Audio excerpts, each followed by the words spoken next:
To understand Iranian government's behavior during this war, we need to look at their past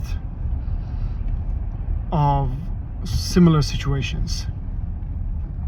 Right after the so-called Islamic Revolution in Iran, a war broke between Iran and Iraq. That war lasted for 8 years, but it didn't have to. Saddam Hussein, the leader of Iraq, at that time he was ready to broker a ceasefire.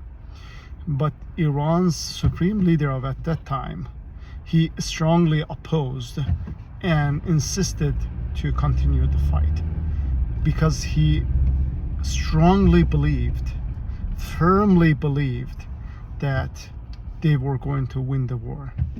They famously, it was chanted and broadcasted on TV and written on the walls everywhere in Iran that he said they are going to conquer Iraq, and through that they are going to go to Israel and conquer Israel. That was their firm belief and policy. And again, that stems from their Shia religion, which is intertwined with politics and insurgency. But after several years of fighting, his commanders went to him and said, "We cannot fight anymore. We are going to lose this war."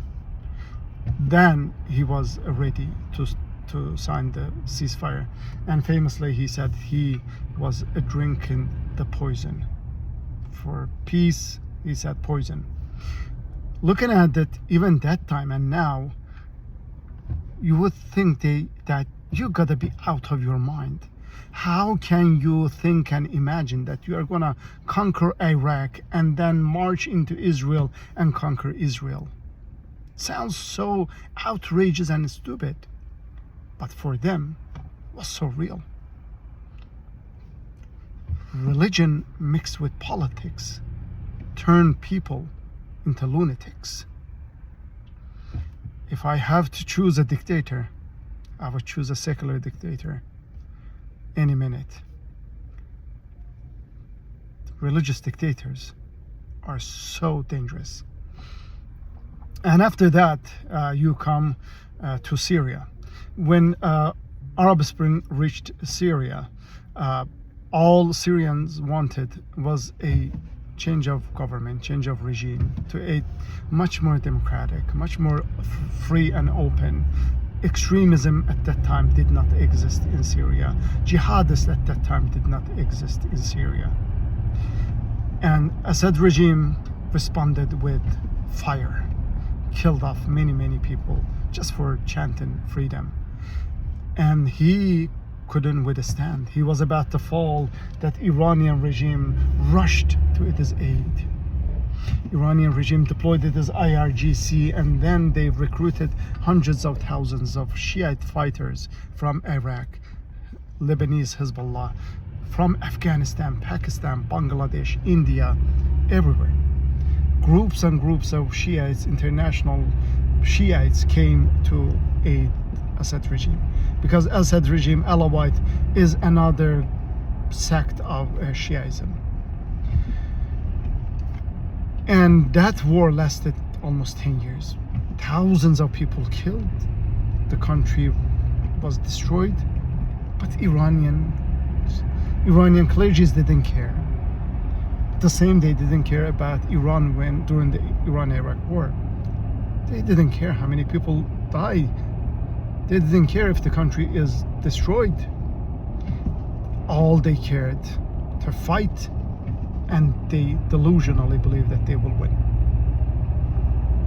And from Syria, you come back to Iran. The way they managed the domestic politics in Iran all failed, but they never showed any flexibility.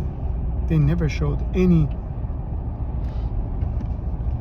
doubt that we might be doing something wrong. We might be making a mistake here. Never. Until after that Mahsa Amini protest, they felt the threat. They felt the threat, and at that time, they realize that it is real. The danger is real. So they let the people dress the way they wanted, pretty much. They gave up on that hijab enforcement. And it is conflict throughout these years with Israel and US. A lot of observers and analysts warned them that this conflict with Israel and US, these tensions with US and Israel, is only one miscalculation away from war. You cannot keep doing this. But they insisted that US and Israel are no match to them. US and Israel cannot even dare to challenge them militarily. And they were convinced firmly that the Shiite God was on their side to conquer and destroy US and Israel. And they were wrong. And they were wrong, and now they realize that they were wrong. But they will keep fighting until the very moment that they understand they no longer can fight. At that time, only in that time, they will make realistic decisions and will come to a ceasefire, an agreement, if US and Israel are willing to accept it. And at this point, I do not think that US and Israel are willing to work with them as they are. They maybe someone else within the regime, maybe one of the former reformist ones, or even the current president, which is a reformist, we might work with him, but very liquid. So far, we cannot predict that, but we can predict the behavior of the regime from now going forward. And as I said, only when they come to realize that they no longer can fight and their regime is about to collapse, at that moment they will make a realistic decision. They will wake up, and that could be just a couple of weeks away. Without them, the world will be a better place, a safer place for everybody.